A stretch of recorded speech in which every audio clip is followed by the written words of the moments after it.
Qilun memandang Qin Yichen dengan seringai di mulutnya. Karena saya ditindas oleh kelompok semut ini, saya tidak mengembangkan seni ilahi dewa saya. Namun, ini hanya menunjukkan bahwa kamu hanyalah semut di antara semut. Bahkan jika kamu cukup beruntung untuk terjebak di dalamnya, idiot ini tidak hanya tidak mempercayaimu, tetapi bahkan kamu harus direduksi menjadi darah-darah hari ini.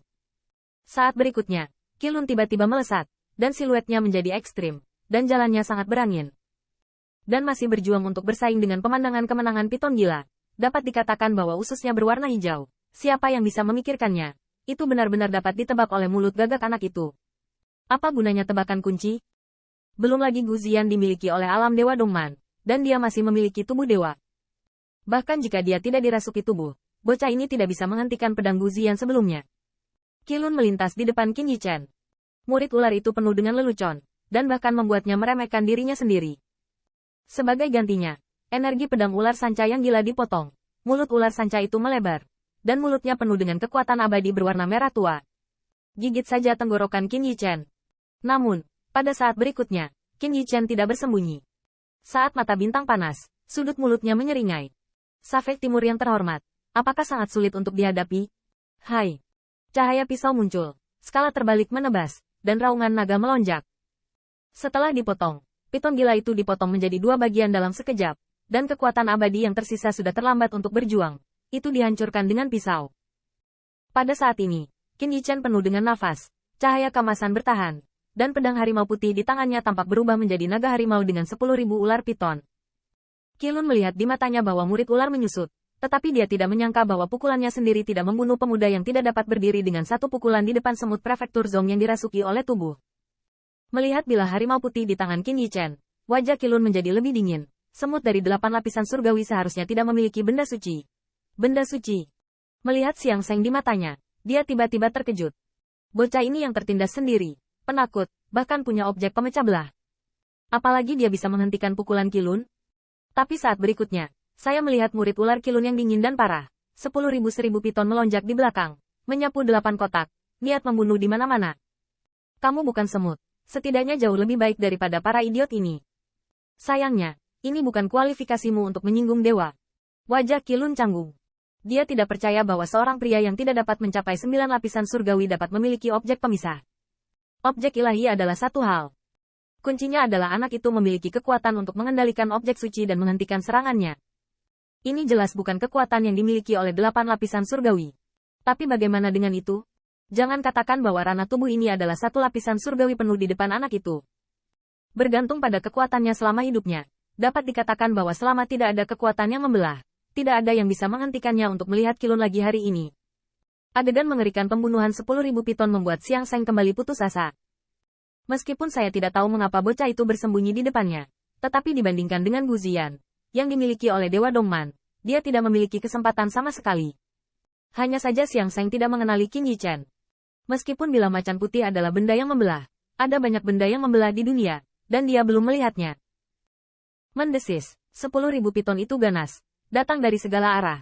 Tetapi di mata Qin Yichen, itu adalah sentuhan penghinaan. Itu dia, teknik pedang-pedang. Saat berikutnya, pedang itu menabrak langit, niat membunuh, dan di bawah sapuan kuil, di tengah kuil, ular sanca guilotin terus berputar. Tetapi itu berubah menjadi ledakan cemerlang dalam sekejap. Melihat siluet ramping, kulit Qilun tenggelam, yang ditembakkan dari 10.000 ular sanca. Kekuatan semut prefektur Zong tampaknya melebihi harapannya. Bahkan 2 semut dari 2 puncak lapisan surgawi tidak dapat mendukungnya di depannya. Tetapi bocah ini masih dapat berjuang sampai sekarang. Semut kecil, jika tubuh ini lemah dan sulit mengerahkan kekuatan dewa, bagaimana kamu bisa membuat kamu gila? Tapi meski begitu, mudah bagi dewa untuk membunuhmu. Saat berikutnya, saya melihat lengan Qilun berwarna merah tua, seperti ular sanca yang merayap, dan cambuk 9 bagian di tangannya tampak hidup. 9 simpul menjadi 1. Gelombang kekuatan, berubah menjadi ular sanca, ruang yang hancur, ingin memotong siluet ramping itu. Hanya Yue dari cambuk 9 bagian yang terkejut, yang semuanya membuat tenggorokan gajah terasa manis, kulit yang robek dan daging yang menganga, serta darah yang pecah. Bisa dibayangkan jika disapu oleh cambuk ini, Golden Immortal Peak harus berukuran besar unlock 8 buah. Tetapi pada saat ini, saya melihat tubuh Qin Yichen bergetar, digantikan oleh naga emas yang membubung ke langit. Raungan naga memekakkan telinga, dan pihak ke-8 sangat kuat. Hun Yuan Jinzang. Golden Dragon mengguncang ekornya dan menyapu langit, bertabrakan dengan cambuk 9 bagian, membuat seluruh kuil bergetar hebat. Dan momentum yang luar biasa benar-benar membuat Qilun mundur beberapa langkah, dan cambuk 9 bagian juga tiba-tiba melesat. Namun, cambuk 9 bagian yang terbang berubah menjadi ular sanca belatung. Serangannya tidak berkurang, tetapi menjadi lebih brutal dan membengkak. Keganasan adegan ini sepertinya mampu menelan naga emas langsung ke perutnya. Tetapi ketika naga emas Voli melihat ini, mata naga itu menunjukkan penghinaan yang dalam. Tubuh naga berkedip, melayang di langit, cahaya kemasan melonjak, sisik naga berduri, dan berubah menjadi tanda naga langit yang mengejutkan. Segel pembalikan surga hibrid. Segel naga jatuh dari langit, tiba-tiba jatuh, dan memicu kuil besar bumi berguncang dan gunung bergetar. Piton merah gelap yang diubah oleh cambuk 9 bagian tiba-tiba hancur, menghantam tanah dengan keras, dan tubuhnya terus meronta. Menyapu, tetapi pada akhirnya berubah menjadi cambuk 9 bagian, cahayanya redup. Qilun melihat di matanya bahwa murid ular itu sedikit tertarik. Akhirnya, keganasan naga emas akhirnya menggerakkan dia. Tidak, kamu bukan hibrida dari Jin Yuan. Kamu adalah keturunan naga sejati. Tidak mungkin. Di dunia ini, bagaimana mungkin ada keturunan naga sejati? Apalagi doman saya, ras iblis prefektur Zong tidak dapat mengakomodasi Anda. Qilun terkejut. Belum lagi dia meninggal di pembangkit tenaga listrik alam dewa selama periode dominasi ras iblis. Bahkan dalam ingatan Guzian, naga sejati, yang membuat mereka sangat marah, telah lama dikurangi menjadi 10.000 pantangan.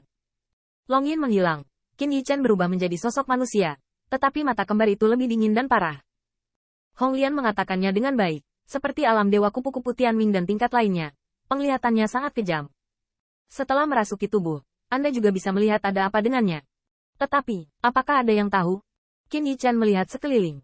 Kuil yang sebelumnya dianggap sebagai rumah harta karun oleh banyak pembangkit tenaga listrik sudah terbang dengan tunggul, genangan darah, dan luka mati. Bahkan beberapa orang yang selamat pingsan oleh Yu Weizhen yang mereka temui. Dan ini semua diberikan oleh Bai Qilun.